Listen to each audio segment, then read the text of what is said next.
As the riots continue in Baltimore, there is a lot of news coverage over the violence taking place there. However, there was one protester who wanted to lighten things up with a performance. This protester showed up dressed as the King of Pop. Take a look.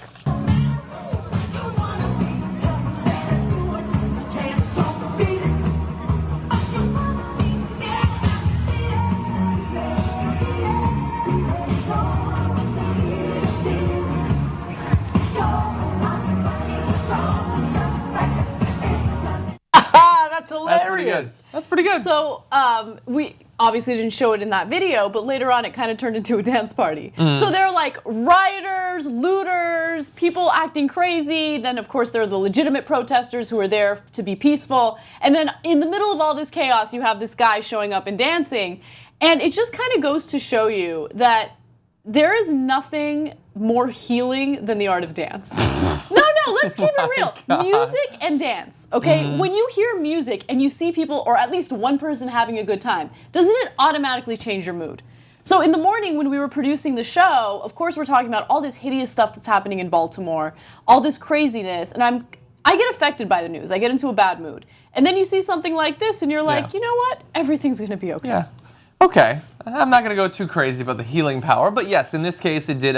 He went to different areas, and apparently it started little dance parties. And I think if the problem is that predominantly young people are coming in and they want something, they want to express the anger that they feel, and they want something to happen, then this might be sort of a cool way to diffuse it. Like they want to have like an experience, some fun that produces an experience for them. I don't know.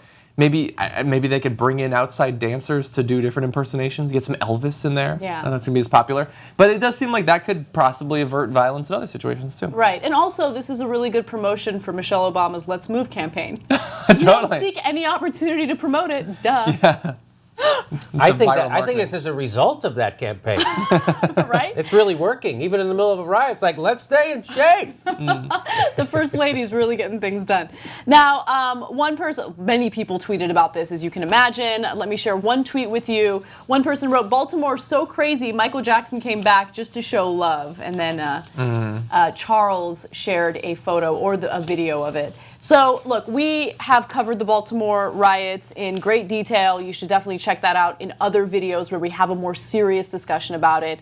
But even in a serious news story like the one involving Baltimore, every once in a while you do find one character who manages to lighten things up a bit.